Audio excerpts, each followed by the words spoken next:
እንግዲህ ይህንን ቪዲዮ የምትመለከቱ ባካችሁ የኢትዮጵያ ልጆች የተዋህዶ ልጆች ሁላችሁም ባካችሁን ይሄ ወገን ዘመድ ምናምን አይፈልግም ዜጋ መሆን ብቻ በቂ ነውና ይሄን ታዳጊ ህፃን ባካችሁን እንርዳው እናግዘው ለማለት ነው ፈልገው። እኔ ለጊዜው ትንሽ ያለችን ኪሴ ውስጥ 1000 ምናምን ብርናት እስኪልያትና እቺ ነው ለጊዜው ነው ልስጥሽና እንግዲህ ቤተሰቦች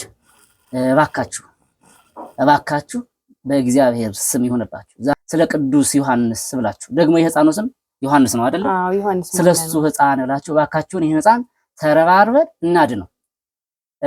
3 ዓመት ከ5 ወር ሙሉ በእንደዚህ አሁን ባያችሁት አተነፋፈስ እንደዚህ ነው ህፃኑ እየኖረ ያለውና በጣም ልብ ይሰብራል። እኔ ይሄንን ቪዲዮ አይቼ ምግብ እንዴት ይበላኝ የሚገርማችሁ ነገር ማለት እግዚአብሔር ነው የምላችሁ በጣም ነው ያዘንኩት። አንዳንዴ ገጠር መወለድ በጣም ድካም ነው፣ በጣም ችግር ነው።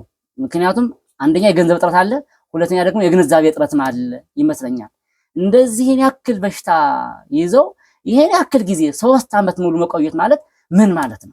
የከተማ ሰው ቢሆን እስካሁን የት ይደርስ ነበር? እስካሁን ይሄ ልጅ ድኖ ራሱን ችሎ መንቀሳቀስ መሮጥ የሚችልበት ጊዜ ነበረ።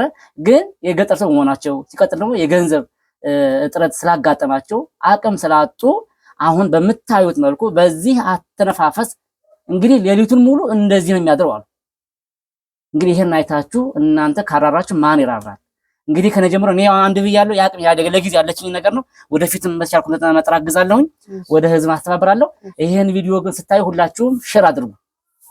ምናልባትም እንደው በጎ ሰዎች እግዚአብሔር በብዙ ነገር የጎበኛቸው እግዚአብሔር በገንዘብም በብዙ ነገር ያደላቸው ሰዎች ሊኖሩ ስለሚችሉ እነሱ ጋር እንዲደርስ ሼር በማድረግ ተባበሩን። ደግሞ ባለቤትሽ ካህን ናቸው አሉ። አዎ ቄስ ሞላለሙ ይባላሉ። የሚገርም እኮ ነው። እንግዲህ ባለቤቷም ካህን ናቸው። ይሄ ህፃን ደግሞ የካህን ልጅ ነው። ዮሐንስ ሞላ ይባላል ህፃኑ። እባካችሁን ይሄን ህፃን ተባብረን እናድነው።